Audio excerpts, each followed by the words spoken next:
안녕하세요. 한국사 시간의 딴짓. 오늘 할 딴짓은 바로 경제가 되겠습니다. 혹시 그거 아세요?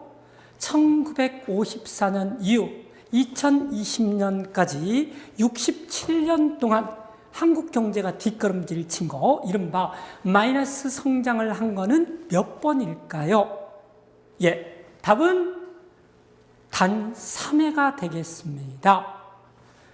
언제 한국 경제가 마이너스 성장을 했냐면요. 먼저 1980년이 되겠습니다. 1980년에 마이너스 성장을 한 이유는 세계 경제 침체하고 관련이 됩니다. 70년대 두 차례의 석유 파동이 있었고요. 특히 1979년에 본격화된 제2차 석유 파동은 세계 경제에 아주 안 좋은 영향을 미쳤고요. 그게 한국 경제에 넘어오게 됩니다. 그리고 정치적으로도 1979년 11.6 사태에 의해서 박정희 대통령이 암살되게 되고요. 이런 정치적, 경제적 요인의 영향을 받아서 최초의 마이너스 성장을 기록하게 됩니다. 다음에 마이너스 성장은 언제일까요? 예, 누구나 예상할 수 있듯이 1997년 12월 달에 이른바 IMF 외환위기가 되겠습니다. 그래서요, 그 다음해인 1998년도에 마이너스 성장을 기록하게 되는 거고요. 거의 국가가 거덜나게 되는 것이고요. 국가 부도 사태까지 이르게 됩니다. 마지막 세 번째 마이너스 성장을 기록한 해는요. 보통 예상하듯이 2008년의 금융위기는 아닙니다. 2008년에 한국은요.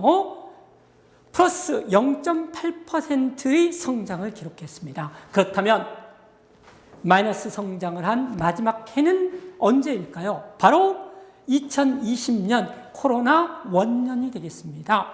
이렇게 한국은 1954년부터 2020년까지 67년간 단 3차례만 마이너스 성장을 하고요. 계속 플러스 성장을 기록을 하고 있었는데요. 그렇지만 한국 경제에는 위기도 많았습니다. 거의 10년 단위로 위기가 찾아오는데요.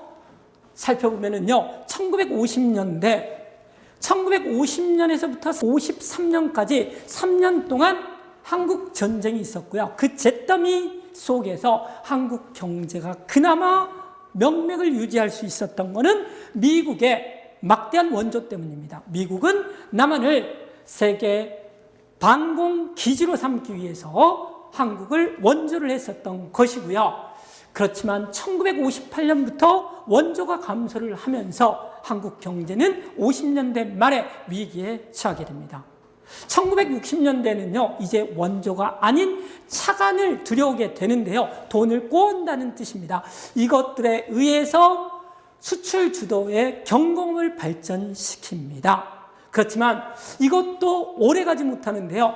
1960년대 말에 세계 경제가 침체함에 따라서 차관 기업의 수출이 안 되게 됩니다.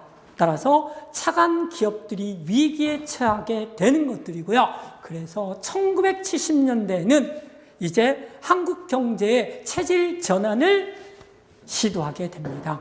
그 이전에 60년대에는 경공업, 주로 인형 눈깔 붙이고 의류라든지 신발, 가발을 만들어서 팔았다 그러면은 이제 70년대에는 중화공업이라는 폼나는 공업에 투자하게 됩니다. 여기서 중공업이라는 것은요, 부피에 비해서 무게가 많이 나가는 조선이라든지 철강이라든지 자동차라든지 기계를 말을 하고요. 화학공업이라는 것은 석유화학을 생각하시면 될 것 같습니다. 그렇지만 70년대 중화공업에서도 문제가 나타나는데요. 바로 과잉, 너무 많이 투자를 했고요. 또 재벌들끼리 중복 투자를 한 게 문제가 되겠습니다. 그래서 80년대에는 어떻게 해서든지 간에 70년대에 중화공업의 과잉 중복 투자를 해소하고 넘어갔어야 되는 거고요. 전두환 정부에서 중화공업에 대한 구조조정을 시도를 했습니다. 그런데 갑자기 구조조정이 중단되었는데요. 그 이유는 바로 외적인 조건에 의한 삼저호황을 맞이했기 때문입니다. 그래서 굳이 고통스럽게 구조조정을 하지 않아도 한국 경제가 잘 나갔기 때문에 구조조정을 안 하고 넘어가게 됩니다. 이거는 장기적으로 한국 경제의 독이 되었습니다. 뒤에서 살펴보겠습니다. 그래서 이렇게 전개된 한국 경제에 삼저호황이 나타나게 됐었는데요. 오늘은 바로 한국사 시간에 이 삼저호황이라는 경제적인 문제에 대해서 조금 더 자세하게 살펴보겠습니다. 이른바 삼저호황은요, 1986년 아시안게임이 열렸는데요. 그때서부터 올림픽이 열리는 1988년까지 잘 나갔었던 것을 가리킵니다. 이때 삼저라는 거는 뭘 의미를 하냐면요, 저금리, 저유가, 그 다음 저달러를 의미를 합니다. 앞에 있는 두 개는 이해하기 쉽습니다. 저금리, 이자가 싸기 때문에 기업 활동을 하기에 유리했었고요.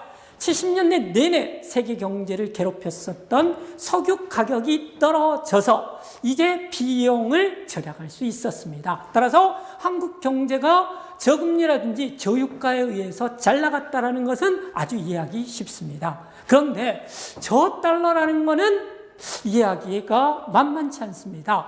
여기서 말하는 저달러라는 것들은요, 달러 가치가 하락했었다는 뜻이고요. 이는 반대로 생각을 하면 원화 가치는 상승했다는 뜻이 되겠습니다. 저게 한국 경제에 어떤 영향을 미쳤을까요? 보시면은요, 이른바 환율 문제가 여기서 제기가 되는데요. 저 달러에 의해서 달러 가치가 하락을 하고 원화 가치가 상승하면 환율은 어떻게 될까요? 예, 간단한 예를 한번 들어보면 될 것 같습니다. 달러도 일종의 상품이기 때문에요, 달러를 수박이라고 생각을 하고요. 원화도 일종의 상품이기 때문에 원화는 사과라고 생각을 하면 될 것 같습니다. 그래서 수박 한 통에 사과 10개로 교환하는 비율이었는데요. 수박의 가치가 떨어지자 상대적으로 사과를 이제 더 많이 주는 게 아니라 이제 10개가 아니라 5개만 주고 교환할 수 있다는 겁니다. 그래서 1대 10으로 교환하던 것을 이제는 1대 5로 교환 비율이 떨어지게 됩니다. 그래서 환율은 하락하게 됩니다. 그래서요, 이런 문제는 환율 하락이 한국 경제에, 다시 말해서 수출로 먹고 사는 한국 경제에 어떤 영향을 미쳤을까요? 이를 살펴보기 위해서는요, 간단한 예를 다시 한번 들어보겠는데요. 바로 제가 가지고 있는 이 종이 되겠습니다. 이 종을 한국에서 만들어서 500원에 판매를 하고 있다라고 가정을 해보면은요, 미국의 수입업자가 1달러에 1,000원이었을 때 한국에 와서 1달러를 가지고 와서요, 1,000원을 바꿔서 이 종 2개를 사갈 수가 있었습니다. 그런데 환율이 이제 1대 500으로 떨어지면은요, 1달러를 가지고 와서 한국 돈 500원으로 바꿔서 이 종 하나밖에 살 수가 없게 되겠습니다. 따라서 수출은 이런 결론에 의하면 감소한다라는 결론에 이르게 됩니다. 무슨 일이 벌어졌을까요? 수출이 감소를 하면은 한국 경제는 당연히 호황이 아니라 불황이 되었을 것입니다. 그런데 당시에 저유가, 저금리, 저달러를 합쳐서 삼저호황이라고 불렀습니다. 다시 말해서 저달러가 됐음에도 불구하고, 저달러의 환율이 하락했음에도 불구하고 수출이 감소하기는커녕 오히려 수출이 증가했습니다. 무슨 일이 벌어졌을까요?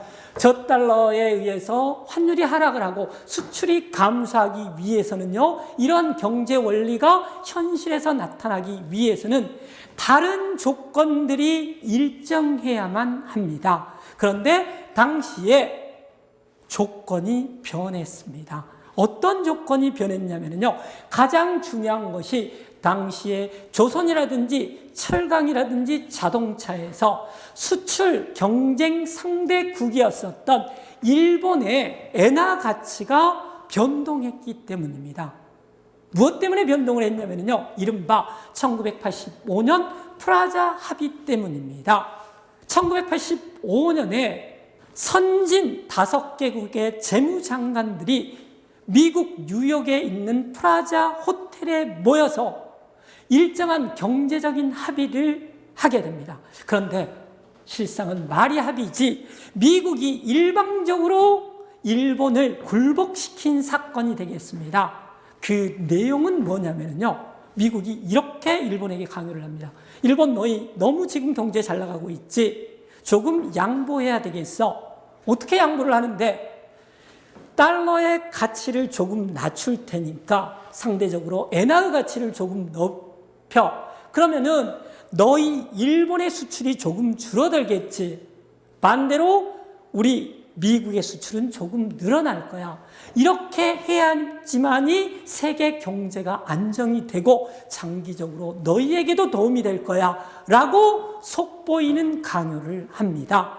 그러니까 자기들이 잘못 경제를 운영을 해서 박살이 났는데 이거를 일본에 뒤집어 씌우고 있는 중입니다.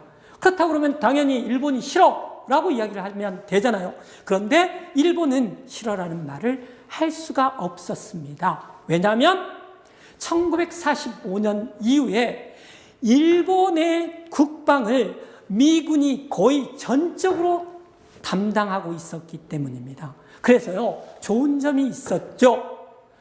일본은 국방비에 들어갈 돈을 아껴서 경제에만 투자를 했기 때문에 일본이 45년 이후에 경제 강국으로 성장할 수 있었습니다. 미국은 바로 그 점을 이용을 해서 일본의 굴욕을 강요하고 있었던 것이고요. 일본은 어쩔 수 없이 이거를 수용하게 됩니다. 그래서 일본 경제가 어찌 보면은 장기 침체에 빠지게 되는 계기가 됩니다. 그래서 어찌 됐든지 간에요, 프라자 합의에 의해서 저달러가 되는 거고요. 일본 돈의 가치는 올라가고요. 아까도 봤듯이 한국 돈의 가치도 올라가게 됩니다. 그런데 정도가 문제입니다. 결론적으로 말을 하면은요, 엔화 가치의 상승이 원화 가치의 상승의 2배 이상이 됐었고요. 이거는 환율에서 드러나게 되는데요. 엔달러 환율이 하락을 합니다. 얼마 정도 하락을 했냐면요, 프라자 합의가 있기 1년 전에 1984년에 1달러에 250엔이 교환됐었는데요. 프라자 합의가 있고 나서 2년 만에 250엔이 123엔으로 떨어지게 됩니다. 그래서 환율이 무려 50% 이상 떨어졌다는 말이고요. 이에 비해서 원달러 환율은 많이 떨어졌을 때가 23%입니다. 결론적으로 엔달러 환율의 하락이 원달러 환율의 하락의 2배가 되는 거고요. 환율이 하락을 하면 일본 상품이 그만큼 가격 경쟁력이 떨어지기 때문에요. 한국 상품에 비해서 일본 상품의 상품이 상대적으로 더 수출이 안 됐었던 거고요. 그 덕을 한국 상품이 봐서 한국이 저달러임에도 불구하고 수출이 증가했었던 것입니다. 이렇게 일본이 엔달러 환율이 하락함에 따라서 수출에 비상이 걸렸잖아요. 일본 정부가 가만히 있으면 안 되겠죠. 따라서 이런 충격을 안 하기 위해서 금리를 극단적으로 내리기 시작했고요. 부동산 규제를 철폐하게 됩니다. 이거에 의해서 85년부터 90년까지 일본 경제에 거품이 끼게 되고요. 90년대 초반에 그 거품이 꺼지면서 일본 경제는 지금까지 장기 침체에 빠져들게 되었습니다. 그 점에서 프라자 합의는 일본 경제에 아주 중요한 영향을 미쳤습니다. 이렇게 저달러에 의해서 한국 경제가 아주 잘 나갔지만, 그렇지만 장기적인 안목에서 봤을 때 저달러에 의한 3조황은 별로 좋은 영향을 미치지를 못했습니다. 앞에 살펴봤듯이 한국 경제는 50년대 말에 원조 감소로 위기를 맞이했고요. 60년대 말에는 수출 감소로 또 위기를 맞이했습니다. 거의 10년마다 위기를 맞이하고 있는 중입니다. 70년대에서도요. 중화공업의 과잉 중복 투자에 의해서 또 위기를 맞이했습니다. 그런데 80년대에는 위기가 아니라 3조 호황에 의해서 한국 경제가 더욱더 잘 나갔습니다. 그런데 이 3조 호황은 한국 경제에 어떤 영향을 미쳤을까요? 물론 단기적으로는 한국이 고성장을 했기 때문에 10%가 넘었었고요. 경제 성장률이. 그 다음 최초의 경상수지 흑자도 기록을 했었습니다. 그런데 장기적으로는 아주 부정적인 영향을 미쳤습니다. 그게 뭐냐면요. 70년대 재벌들에 의한 중화공업의 과잉 중복 투자를 해소하고 넘어갔어야 되는데 갑자기 구조조정을 하고 있는 과정에서 3조 호황을 맞이함에 따라서 구조조정을 중단을 하고 안 하고서 넘어가게 됩니다. 그 결과는 10년 후 1997년 외환위기에 의해서 한국 경제가 완전히 거덜나게 됩니다. 그리고 한국 경제는 지금까지도 그 외환위기의 결과로부터 벗어나지 못하고 장기 침체에 빠져들어 있는 중입니다. 오늘은요, 3조 호황이 한국 경제에 미치는 영향에 대해서 한국사 시간의 경제를 살펴보았습니다. 오늘은 이만 마치겠습니다. 감사합니다.